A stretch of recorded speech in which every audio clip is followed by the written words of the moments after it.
Gold, trusted gold buyers. మీరు తాకట్టు పెట్టిన బంగారాన్ని విడిపించి ఈ రోజు ఉన్న మార్కెట్ ధరకు కొనబడును. ఆయన రాఘవేంద్రరావు గారికి ఒక సినిమా చేయాల్సి ఉంది. అంటే ఆయన వరుసగా చేసుకుంటూ వస్తున్నాడు. ఆ ప్రాసెస్లో ఆయనకు ఒక సినిమా చేస్తానని ప్రామిస్ చేసున్నాడు. యాక్చువల్గా రాఘవేంద్రరావు గారి బ్యానర్లో రావాల్సింది వాళ్ళ అల్లుడు గారి బ్యానర్లో ఈ బాహుబలి అనే ప్రాజెక్టు రూపుదిద్దుకుంది. అలా ఈ బాహుబలి అనుకున్నప్పుడు, జానపద కథ అనుకున్నప్పుడు ఒక స్కెలిటన్ కావాలి వీళ్ళకి. ఆ స్కెలిటన్ స్టోరీ కోసం వీళ్ళు ఎన్టీ రామారావు గారి జయసింహ అనే సినిమాని అడాప్ట్ చేసుకున్నారు. ఎన్టీ రామారావు గారి జయసింహ అంటే అది ఎన్ఏటి బ్యానర్లో వచ్చినటువంటి 3వ సినిమా. ఆ సినిమా గురించి గుమ్మడి గారు తన ఆటోబయోగ్రఫీలో ఒక అద్భుతమైన వాక్యం రాశాడు. ఆ ఒక్క సినిమా 3 సినిమాలు డబ్బులు వసూలు చేసింది అని. అలా ఆ జయసింహ సినిమా లైన్ తీసుకుని వీళ్ళకి అనుకూలంగా మార్చుకున్నారు. దాదాపుగా అంటే శివగామి అనే పాత్ర జయసింహ నుంచి వచ్చింది. జయసింహలో కన్నమ్మ గారు చేసిన క్యారెక్టర్ ఇక్కడ రమ్యకృష్ణ గారు చేశారు. అలాగే అక్కడ ఎస్వి రంగారావు గారి క్యారెక్టర్ ఇక్కడ నాజర్తో చేయించారు. అంటే రాజుగారు చనిపోయిన తర్వాత రాజుగారి తమ్ముడు అనివార్యంగా రాజుగారికి కొడుకు పుడితే ఆ చనిపోయిన టైంలో కొడుకు పుట్టడం, ఆ కొడుకుని యువరాజుగా ప్రకటించి అతని తరఫున బాబాయి రాజ్యం చేయటం. ఈ బాబాయిలో ఒక మదనం మొదలవుతుంది. అంటే ఎంతసేపు అగ్ర తాంబూలం వాళ్ళకైనా, ముందు పుట్టినటువంటి అగ్రజుడికైనా మనకి రాజ్యాధికారం రాదా, మనం కష్టపడుతున్నాం కదా, నిజానికి ఆ యుద్ధంలో గెలిపించింది నేను, కాకపోతే రాజుగారు చనిపోయాడు, కానీ ఆ విజయం నాకు దక్కకుండా పోయిందే, నేను నా తర్వాత నా కొడుకు ఇద్దరం ఇలా చేసుకుంటూ వెళ్ళటమేనా, వీళ్ళకి సేవ చేసుకుంటూ వెళ్ళటమేనా అని ఒక మదనంలో పడిపోతాడు ఎస్వి రంగారావు క్యారెక్టర్. పడిపోయి ఈ పిల్లవాడిని చంపేస్తే అని ఆలోచిస్తాడు. ఆ ప్రయత్నాలు అంటే తను కాకుండా ఎవరో చేసినట్టు ఉండాలి అది అని అలా ప్రయత్నాలు మొదలు పెడతాడు. ఈ విషయం అతని భార్యకు తెలుసు. ఆవిడ ఈ ప్రయత్నాలను గండి కొట్టడానికి తన కొడుకుని తయారు చేసి అన్నకు రక్షణగా ఉండు నువ్వు అని చెప్పి కాంతారావు చేశాడు ఆ క్యారెక్టర్. అలా కాంతారావు ఏమో ముసుగు మనిషిగా వచ్చి అన్న మీద జరిగే హత్యా ప్రయత్నాలని ప్రతిఘటిస్తూ ఉంటాడు. ఇది జయసింహ లైన్. అక్కడ కొంచెం మార్చారు, అక్కడ మార్చి కాంతారావు క్యారెక్టర్ అంటే అందులో తల్లి మాట వినే కొడుకుగా ఉంటాడు, ఇందులో తండ్రి మాట వినే కొడుకుగా మార్చారు. మార్చి తండ్రికి అనుగుణంగా మారుతాడు రానా క్యారెక్టరు, అలాగే నాజర్ క్యారెక్టర్. అక్కడ వరకు స్కెలిటన్ అమర్చి అక్కడి నుంచి రకరకాల విన్యాసాలు చేశారు. అలాగే అనుష్క పోషించినటువంటి పాత్రకి కూడా అందులో నుంచే రెఫరెన్స్ తీసుకున్నారు. అందులో వహీదా రెహమాన్ గారు చేసినటువంటి క్యారెక్టర్ పక్క రాజ్యపు యువరాణి ఆవిడ. ఈయన మారువేషంలో ఆ దేశానికి వెళ్ళటం, ఇదంతా లైన్ అక్కడి నుంచి ఎన్టీఆర్ అక్కడికి వెళ్తాడు, అదంతా అక్కడి నుంచి తీసుకుని వీళ్ళ పద్ధతిలోకి మార్చుకున్నారు. బేసిక్ లైన్ అది జయసింహ నుంచి తీసుకుని పాత్రలకి పేర్లు పెట్టడం అనేది బౌద్ధ వాంగ్మయం నుంచి తీసుకున్నారు. బౌద్ధ వాంగ్మయంలో పాపులర్ అయినటువంటి పేర్లన్నీ తీసుకుని వీళ్ళు వాడుకున్నారు. ఈ వాడుకోవడం ద్వారా దీనికి ఒక జాతీయ స్థాయి గుర్తింపును తీసుకురావాలనుకున్నారు. జనరల్గా బాహుబలి అనగానే అదేదో అనుకుంటారు జనాలు. ఇలాంటివన్నీ కల్పించారు. అలాగే ప్రతి క్యారెక్టర్కి విపరీతమైన డీటెయిల్స్ వర్కౌట్ చేశారు. అంటే ఆ డీటెయిల్స్ మీకు తెర మీద కనిపించినా కనిపించకపోయినా కానీ పని జరిగింది. ఆ పని జరగటం వలన నిండుతనం కనిపిస్తుంది సినిమాలో. ఇలా స్క్రిప్ట్ సైడ్ చాలా కష్టపడ్డారు వాళ్ళు. కష్టపడి అలా డిజైన్ చేసినటువంటి సినిమా ఆర్టిస్టులు ఎవరు, పెర్ఫార్మెన్సెస్ ఏమిటి, ఎక్కడ తీయాలి అంటే అప్పటి వరకు 100 కోట్లు అనేదే మనకు తెలియని విషయం. ఆ తెలియని పరిస్థితుల్లో తెలుగు సినిమాకి 500 కోట్లు వసూళ్లు సాధించవచ్చు అనే ఒక మార్కెట్ను ఓపెన్ చేశారు. ఆ తర్వాత అంటే నిజానికి వాళ్ళకి భారీ డబ్బులు వచ్చింది ఆ సినిమాతో కాదు, పార్ట్ 2తో. అంటే బయర్స్ బాగుపడ్డారు ఈ సినిమాతో. ఎవరికీ పెద్ద కాన్ఫిడెన్స్ లేదు ఈ సినిమా మీద ఇనీషియల్ డేస్లో. సరే, మామూలు అప్పటికి ప్రభాస్కున్న మార్కెట్, అప్పటికి రాజమౌళికి ఉన్న మార్కెట్, అలాగే ఆ బ్యానర్కు ఉన్నటువంటి వాల్యూ, ఆ మేరకు డబ్బులు వచ్చినాయి. సినిమా రిలీజ్ అయింది, వాళ్ళు ప్రాఫిట్స్ బాగానే తీసుకున్నారు. ఎవరైతే కొన్నారో వాళ్ళకి డబ్బులు వెళ్ళినాయి. కానీ బయర్స్ లాభపడ్డారు, కానీ మేకర్స్కి వచ్చింది ఏమీ లేదు. పార్ట్ 2లో మేకర్స్ లబ్ధి పొందారు. అక్కడి నుంచి బాహుబలి అనే పునాది ఏర్పడింది. దాని మీద, ఆ బేస్మెంట్ మీద వీళ్ళు బాహుబలి 2కి వెళ్ళారు. అంటే ఈ కట్టప్ప క్యారెక్టర్ని వీళ్ళు క్రియేట్ చేసుకున్నారు. దానికి చాలా కష్టపడ్డారు, ఆ క్యారెక్టర్ డిజైన్ చేయటము. అలాగే అది పార్ట్ 2కి లింక్ ఇస్తూ కట్టప్ప ఎందుకు చంపాడు బాహుబలిని అనేది ఒక కీలకమైన అంశంగా మార్చి, అది ఒక డిస్కసివ్ పాయింట్గా మార్చి ఒక క్యూరియాసిటీని క్రియేట్ చేయగలిగారు. ఆ క్యారెక్టర్కి రకరకాల నమూనాలు కనిపిస్తాయి. అంటే మనకి జంజీర్ నుంచి మొదలు పెడితే సలీం జావేద్ టెక్నిక్ అది. అంటే హీరో క్యారెక్టర్కి సపోర్ట్గా వేరే క్యారెక్టర్ ఒకటి నడుస్తూ ఉంటుంది ప్యారలల్గా. అది చాలా త్యాగాలు చేస్తూ ఉంటుంది. డాన్ సినిమాలో ప్రాణ్ క్యారెక్టర్, అలాగే జంజీర్లో ప్రాణ్ క్యారెక్టర్. ఎక్కువ ఆ తరహా పాత్రలు ప్రాణ్ చేసేవాడు. తెలుగులో సత్యనారాయణ గారు చేసేవాడు అలాంటి క్యారెక్టర్లు. అంటే హీరోకి ప్యారలల్గా ఉంటుంది, కానీ సపోర్టివ్గా ఉంటూ ఉంటుంది, కొంచెం నెగిటివ్గా ఉన్నట్టు కూడా ఉంటుంది. అలాంటి ఒక బలమైనటువంటి ఒక పాత్ర ఉండాలి అనే ఐడియాని అక్కడి నుంచి తీసుకుని అక్కడి నుంచి ఈ కట్టప్ప క్యారెక్టర్ని తయారు చేశారు. ఇలా స్క్రిప్టులో చాలా కష్టపడ్డారు వాళ్ళు. ఆ కష్టానికి తగినటువంటి ఫలితం దక్కింది వాళ్ళకి. అలా తెలుగు సినిమా మార్కెట్ను పాన్ ఇండియాకి తీసుకెళ్లారు. తీసుకువెళ్ళటం ద్వారా వీళ్ళ రెమ్యూనరేషన్స్ పెరిగాయి. అప్పటి వరకు తెలుగు హీరోల రెమ్యూనరేషన్స్ 30 కోట్లు అంటే చాలా ఎక్కువ అనుకునేవాళ్ళు. 25-30 మధ్య నడుస్తున్న టైం అది. ఆ టైంలో ప్రభాస్కి సాహో సినిమాకి 100 కోట్లు ఇచ్చారనో ప్రచారం జరిగింది.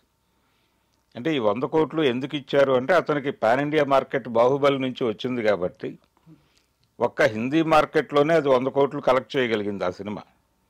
కాబట్టి రెస్ట్ ఆఫ్ ఇండియా అంతా వచ్చిన డబ్బులు దాని మేకింగ్కి, ఇతర వ్యవహారాలకి సరిపోతుంది అనే కాన్ఫిడెన్స్తో వీళ్ళు 100 కోట్లు ఆఫర్ చేశారు అనేది బయట చర్చ జరిగింది. దీంతో హీరోలందరికీ కూడా తమ స్థాయి, అప్పటికి ప్రభాస్ పరిస్థితి ఏంటి తెలుగు మార్కెట్లో, ఆయన దాదాపుగా 5వ నెంబర్లోనో 6వ నెంబర్లోనో ఉన్నాడు. ఇక్కడి నుంచి ఒక్కసారి బాహుబలితో నెంబర్ 1 పొజిషన్కి వెళ్ళిపోయాడు. అంటే మహేష్ బాబు, పవన్ కళ్యాణ్ వీళ్ళందరినీ దాటి ఎన్టీఆర్, అల్లు అర్జున్ వీళ్ళందరినీ క్రాస్ చేసి వెళ్ళిపోయాడు ఆయన. వెళ్ళిపోయిన తర్వాత అనివార్యంగా ప్రతి హీరో ఆ బాహుబలి తర్వాత తన దగ్గరకు వచ్చిన ప్రతి ప్రొడ్యూసర్కి పాన్ ఇండియా మార్కెట్ని అడ్రస్ చేసేటువంటి కథతో మీరు వస్తేనే డేట్స్ ఇస్తామని మొదలుపెట్టారు. డైరెక్టర్స్ మీద కూడా ఇదే ప్రెజర్ మొదలైంది. అంటే మగధీర తర్వాత అలాగ వాతలు పెట్టుకోవడానికి చాలామంది తయారయ్యారు. శక్తి అనే సినిమా ఆ ఇన్స్పిరేషన్తో వచ్చింది, ఎన్టీఆర్ది. ఆ తర్వాత బద్రీనాథ్ అని ఇంకో సినిమా చేశారు ఇతనితో, అల్లు అర్జున్తో. ఈ ప్రయోగాలన్నీ కూడా మగధీరాన్ని చూసి మొదలైనవి. అలా బాహుబలి నుంచి కొన్ని ప్రయత్నాలు మొదలైనవి. ఒక బెంచ్ మార్క్ లాగా పెట్టుకున్నారు. అంతే పెట్టుకుని ఈ అనుకరణ అనే దానిలో, అంటే వేరే ప్రపంచాన్ని ఏదో చూపించాలి, ఆ వేరే ప్రపంచం చూపించటం అనే భ్రమల్లో చాలా. రెండోది, అప్పటికి ఇంకా కరోనా లేదు, థియేటర్ ఇంకా బతుకుంది. అప్పటికి థియేటర్ ఎగ్జిస్టెన్స్ బలంగా ఉండటం అనేది కూడా కలిసి వచ్చింది వాళ్ళకి. ఇప్పుడు పరిస్థితి ఏంటంటే, క్రమంగా RRR వచ్చే టైంకి కరోనా వచ్చేసింది. దేశం అంటే ఓటీటీలు వచ్చేసినాయి. థియేటర్ మనుగడ ఏమిటి అనేది ఒక ప్రశ్నార్థకంగా మారింది. అప్పుడు తన టెక్నిక్ని రాజమౌళి గారు ఏం చెప్పాడంటే, థియేటర్కల్ ఎక్స్పీరియన్స్ ఇవ్వాలి మనం. అంటే ఈ సినిమాని ఫోన్లోనో లేకపోతే ఇంట్లో టీవీలోనో చూస్తే కుదరదు, థియేటర్కి వెళ్ళి చూడాలి అని అనిపించేలాగా సినిమా ఉండాలి. అందుకని గ్రాండియర్కి వెళ్ళాలి. ఆ డబ్బులు వర్కౌట్ అవ్వాలంటే మనం వరల్డ్ మార్కెట్కి వెళ్ళాల్సి ఉంటుంది అని కొత్త అడుగు వేశాడు ఆయన. అంటే ప్రపంచ మార్కెట్కి తనని, తన టీంని పరిచయం చేయడం కోసం ఆస్కారు ఈ ప్రయత్నాలన్నీ జరిగినాయి. అంటే అంతర్జాతీయ స్థాయిలో కొన్ని అవార్డులు, ఆ అవార్డుల కోసం చాలా లైజానింగ్ చేశారు, డబ్బులు ఖర్చు పెట్టారు. ఈ ప్రయత్నాలన్నీ కూడా తమ ముఖాలు ప్రపంచ మార్కెట్కి తెలియటం కోసం పడిన కష్టం అది. ఇప్పుడు మహేష్ బాబుతో చేస్తున్న సినిమా ఆయన వరల్డ్ మార్కెట్ని టార్గెట్ చేశాడు కాబట్టి భారతీయ జానపద కథ కుదరదు అక్కడ. అందుకని ఆయన ఏం చేశాడంటే, ఇప్పుడు ఫారెస్ట్ బ్యాక్డ్రాప్లో జరిగేటువంటి ఒక యాక్షన్ థ్రిల్లర్ డ్రామాగా దాన్ని మారుస్తున్నాడు. మార్చి తీస్తున్నారు దాన్ని. అయితే ఈ మధ్యలో వచ్చిన ట్రిబుల్ ఆర్ కూడా, అది కూడా మార్కెట్ని ఎట్లా పట్టుకోవాలి అంటే మార్కెట్ స్టడీ మీదే ఆయన కథలు రూపొందిస్తాడు. ఆంధ్ర మార్కెట్ కోసం అల్లూరి సీతారామరాజుని, తెలంగాణ మార్కెట్ కోసం కుమరం భీమ్ని, జాతీయ మార్కెట్ కోసం వీళ్ళిద్దరిని రామాంజనేయులుగా మార్చి అలా సీతమ్మని మధ్యలో పెట్టి ఆ విధంగా ఒక డిజైన్, అంటే మార్కెట్ కోణంలో నుంచి కథ చెప్పడం అనేది రాజమౌళి మొదటి నుంచి అడాప్ట్ చేసుకున్నాడు ఆయన. దాన్ని పీక్స్లో చూపించినటువంటి సినిమా బాహుబలి. ఇప్పుడు ఆ బాహుబలి 10 ఏళ్ళు అయిపోయింది. అంటే తెలుగు సినిమా పాన్ ఇండియా మార్కెట్తో ప్రయాణం ప్రారంభించి 10 ఏళ్ళు అయింది అనుకోవాలి. ఈ 10 ఏళ్లలో వచ్చినటువంటి మార్పులు, ఈ మార్పులు మంచివా చెడువా అనేది పక్కన పెట్టేస్తాయి. ఒక గందరగోళం అయితే క్రియేట్ అయిపోయింది. అంటే బాహుబలి రావటం, దాంతో పాటు కరోనా రావటం, ఓటీటీలు రావటం, ఇదంతా కలిపి ఒక కన్ఫ్యూజన్లోకి నెట్టేసింది సినిమా పరిశ్రమని. అంటే థియేట్రికల్ ఎక్స్పీరియన్స్ ఇవ్వాలా, లేకపోతే మంచి కథలతో సినిమా తీయాలా? మంచి కథలతో సినిమా తీస్తే జనం చూస్తారా, థియేట్రికల్ ఎక్స్పీరియన్స్ ఇస్తే తప్ప చూడరా అనేటువంటి ఒక కన్ఫ్యూజన్. ఈ కన్ఫ్యూజన్ పరాకాష్ట మనకి ఇటీవల విడుదలైనటువంటి తమ్ముడు అనే సినిమాలో కనిపిస్తుంది. దిల్ రాజు గారి నితిన్తో తీసినటువంటి సినిమా. అంటే యాజ్ ఏ సబ్జెక్ట్ అది కొంచెం ఇంట్రెస్టింగ్ టాపిక్కే. అంటే అక్కకి తమ్ముడికి మధ్య ఒక చిన్న కాన్ఫ్లిక్టు, వాళ్ళిద్దరూ తిరిగి ఎలా కలుస్తారు అనేది ఒక ఎమోషనల్ సెంటిమెంటల్ పాయింట్ ఒకటి తీసుకుని, పాత పద్ధతిలో ఆయన గతంలో ఎంసీఏ అవి తీసిన పద్ధతిలో తీసేస్తుంటే అది సరిపోయేది. కానీ థియేట్రికల్ ఎక్స్పీరియన్స్ ఇవ్వడం కోసం అడ్వెంచరస్ డ్రామా కలపాలి అని అడవికి తీసుకెళ్ళి అక్కడ గందరగోళం చేసి ఇది పోయి అది పోయి మొత్తానికి సినిమా చాలా ఇబ్బందికరమైనటువంటి పరిస్థితుల్లో దాని కథ ముగిసింది. ఈ కన్ఫ్యూజన్ క్రియేట్ అవటానికి పునాది వేసింది కూడా బాహుబలి అని చెప్పుకోవాలి. సార్ ఇప్పుడు 10 ఏళ్ళు అవుతుంది రిలీజ్ అయ్యి. మనం యూజువల్గా బాహుబలి పార్ట్ 1 రిలీజ్ అవుతుందేమో అనుకున్నాము, రిలీజ్ కాదు. 2 ద బిగినింగ్ ద రైజింగ్ రెండూ కలిపి ఒకే రోజు రిలీజ్ చేయడం అంటే మనం ప్రిపేర్డ్గా ఉన్నామా? అంతకుముందు ఎప్పుడైనా ఇన్ని గంటల సినిమాను చూసామా మనం థియేటర్లో కూర్చొని? అంటే ఇప్పుడు ఇది 2 సినిమాలు కలిపి ఎపిక్గా వాళ్ళు రిలీజ్ చేస్తున్నారండి. బాహుబలి ఎపిక్ అనే పేరుతో వాళ్ళు 5 గంటల 27 నిమిషాలకి ట్రిమ్ చేసి రిలీజ్ చేస్తున్నాం 2 పార్ట్లు అని చెప్తున్నారు. ఇది బాహుబలి తాలూకా, అంటే ఆ సినిమాని టోటల్గా చూడాలనుకున్న వాళ్ళు వెళ్ళిపోతారు. అంటే వాళ్ళ వరకు కొన్ని షోస్ ఫుల్ అవుతాయి, డబ్బులు వచ్చేస్తాయి సినిమాకి. కాబట్టి ఇది ఒక వ్యూహాత్మకంగా చేస్తున్నటువంటి పనే. రెండోది, ఇదేదో ఎక్కువ టైం అని మీరు ఫీల్ అవ్వద్దు, మీరు ఐపీఎల్ మ్యాచ్ చూస్తున్నారు కదా అని కూడా చెప్తున్నారు వాళ్ళు. ఐపీఎల్ అనుకుని వచ్చి థియేటర్కల్గా ఈ సినిమా చూసేళ్ళండి అని కూడా చెప్తున్నారు. అయితే మనకి చరిత్రలో 5 గంటల అంటే 5:30 గంటల సినిమాలు లేవు, కానీ 4 గంటల 20 నిమిషాలు 4 గంటల 15 నిమిషాలు ఆ సినిమాలు అయితే ఉన్నాయి మనకి తెలుగులో. దానవేరు సూరకర్ణ 4 గంటల 20 నిమిషాల సినిమా. అది డబుల్ ఇంటర్వల్ ఇచ్చేవాళ్ళు అప్పుడు, 2 ఇంటర్వల్ ఇచ్చి ఆ సినిమా నడిచేది. జనం చూశారు. ఆ సినిమా అంతా కలిపి 15 లక్షల్లో తీసిన సినిమాకి 2 కోట్లు డబ్బులు ఇచ్చారు ఆ రోజుల్లో. 77 జనవరిలో రిలీజ్ అయింది అది. అంటే 1 గంటకి మొదలయ్యేది. ఆ రోజుల్లో 3 ఆటలే, మార్నింగ్ షో అనేది లేదు. రోజు 3 ఆటలు, ఆదివారం రోజు మార్నింగ్ షో ఉండేది. కాబట్టి 1 గంటకి మ్యాట్నీ మొదలయ్యేది. మిగిలిన సినిమాలన్నీ 2 గంటలకు మ్యాట్నీ మొదలైతే ఈ సినిమా మాత్రం 1 o'clockకి మొదలైతే వాళ్ళు నైట్ షో బ్యాలెన్స్ అయ్యేది. అలా ప్లాన్ చేసుకుని నడిచేది ఆ సినిమా. కాబట్టి ఆ సినిమా తర్వాత మళ్ళీ అలాంటి సినిమా ఎవరు చేయలేదు. అంటే 4 గంటలు దాటిన సినిమా లేదు. ఆ రోజుల్లో 22 రీడ్లు లేకపోతే జనాలకి సినిమా చూసినట్టు ఉండేది కాదు. 22, 19 మధ్య నడిచేది. 14 రీళ్లలో సినిమాలు తీయటం అనేది మొదలుపెట్టినప్పుడు తెలుగు ప్రేక్షకులు కొంచెం ఇబ్బంది పడ్డారు. ఏమిటిది ఇంత చిన్న సినిమాలు అంటే చాలా ముందే వదిలేసేవాళ్ళు. 6 గంటలకు వదిలేవాళ్ళు మ్యాట్ని. 4:30, 5ంటికే వదిలేయటం మొదలుపెట్టారు ఈ 14 రీళ్ల సినిమాలు వచ్చాక. నాకు గుర్తున్నంత వరకు అందరూ దొంగలే అనే సినిమా, శోభన్ బాబు, లక్ష్మి యాక్ట్ చేశారు. వివి రాజేంద్ర ప్రసాద్ గారు డైరెక్టర్ ఆ సినిమాకి, వెంకటరత్నం గారు ప్రొడ్యూసర్. అది హిందీ నుంచి రీమేక్ చేశారు. హిందీలో కూడా చిన్న సినిమానే అది. అది తెలుగులో కూడా అలాగే చేశారు దాన్ని. దాంతో 14 ఏళ్లలో సినిమా అయిపోతుంది. ఓకే. ఏంటి ఇలా మరి ఇంత ఎర్లీగా వదిలేస్తున్నారు అని జనాలు అనుకున్న సందర్భం అది. అంటే ఇచ్చిన డబ్బులకి పూర్తి సంతృప్తి కలగలేదు అనేటువంటి ఒక న్యాయం జరగలేదు అని. అలా ఎన్టీ రామారావు లాగానే హిందీలో రాజ్ కపూర్ కూడా ఇలాంటి సుదీర్ఘమైన సినిమాలు తీసేవాడు. మేరా నామ్ జోకర్ కూడా 4.5 గంటల సినిమా అది. అది కూడా డబుల్ ఇంటర్వల్ సినిమా. అయితే దాన్ని తర్వాత ఆయన రిలీజ్ అయిన తర్వాత 10 days or 15 days తర్వాత ట్రిమ్ చేశాడు. ట్రిమ్ చేసి 4 గంటల 5 నిమిషాలకు కుదించారు దాన్ని. దాంతో ఇప్పటి వరకు భారతదేశంలో అతి పొడవైన సినిమా దానవీర సూరకర్ణ. ఇంకెవరు బీట్ చేయలేదు. ఇప్పుడు దాన్ని బాహుబలితో బీట్ చేసేటువంటి ప్రయత్నం చేస్తున్నారు వీళ్ళు. ఇది కూడా ఇంకో రికార్డ్. ఇది కూడా ఒక రికార్డుగా నిలబడిపోతుంది. కాబట్టి ఎన్టీఆర్ రికార్డుని, అంటే 77లో ఆయన చేసినటువంటి రికార్డుని వీళ్ళు బ్రేక్ చేయబోతున్నారు ఇప్పుడు ఇన్ని సంవత్సరాల తర్వాత. కాబట్టి ఇది ఒక సెన్సేషన్. ఈ సినిమా చూస్తారండి. అక్టోబర్ 31st రిలీజ్ అవుతుంది. అక్టోబర్ 31st చూస్తారు. అంటే ఎలా ఉంది అసలు ఆ అనుభవం కోసం కొంతమంది వెళ్ళిపోతారు.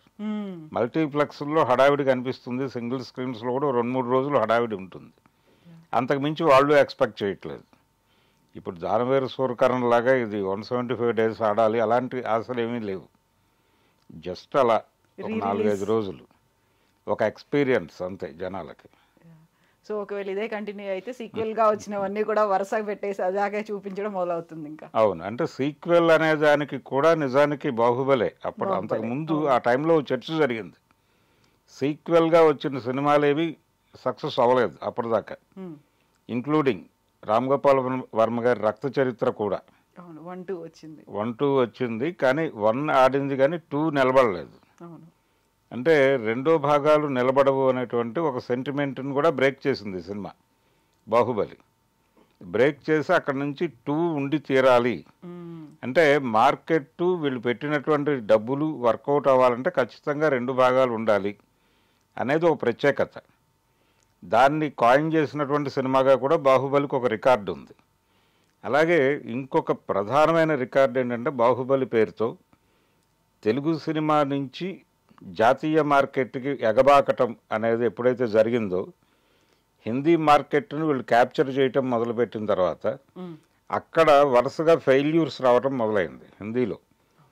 ఇక్కడ నుంచి వెళ్ళినటువంటి, అంటే తెలుగు ఒకటే కాదు, తమిళ నుంచి కన్నడ నుంచి వెళ్ళిన సినిమాలన్నీ అక్కడ జెండా ఎగరేసినాయి. సౌత్ డామినేషన్ పెరిగింది అని బాలీవుడ్ నుంచి చాలామంది మాట్లాడటం మొదలుపెట్టారు. ఎందుకు మనం మన ప్రాభవాన్ని కోల్పోతున్నాం అని చెప్పి మాట్లాడిన వాళ్ళు ఉన్నారు. అంటే ఒకప్పుడు అక్కడి నుంచి వచ్చినటువంటి, అంటే మన్మోహన్ దేశాయికి ఇక్కడ కూడా అభిమానులు ఉండేవాళ్ళు. ఆయన డైరెక్షన్లో సినిమా వస్తుందంటే ఇక్కడ చూడటానికి సిద్ధంగా ఉండేవాళ్ళు. అలాగే సిప్పి, ఆయనకు ఒక అభిమాన వర్గం ఉండేది ఇక్కడ. అమితాబ్ సినిమా ఇక్కడ సద్దినోత్సవాలు జరుపుకున్న సందర్భం ఉంది. డాన్ సినిమా ఇక్కడ సద్దినోత్సవాలు జరుపుకుంది. సుభాష్ ఘై గారి హీరో ఇక్కడ సద్దినోత్సవాలు జరుపుకుంది. ఏమైపోతున్నాం మనం, వాళ్ళ సినిమాలు వచ్చి ఇక్కడ మార్కెట్ను కొల్లగొడుతున్నాయి, మనం వెళ్ళలేకపోతున్నాం, ఏం జరుగుతోంది అని విపరీతమైనటువంటి అంతర్మథనంలోకి బాలీవుడ్ వెళ్ళిపోయిన సందర్భాన్ని క్రియేట్ చేసింది కూడా బాహుబలే. అందుకని ఇలా అన్ని విధాలుగా రకరకాల ఏరియాల్లో దాని ప్రత్యేకతలు దానికి ఉన్నాయి. అలా బిగిన్ అయింది, ఆ తర్వాత రైస్ కూడా అయింది. Not only Baahubali, Telugu cinema కూడా, తెలుగు హీరోలు, రెమ్యూనరేషన్లు అన్నీ కూడా ప్రపంచ స్థాయికి పెరిగిపోయినాయండి. ఇప్పుడు ఈ పెరుగుదలకి నాంది పలికినటువంటి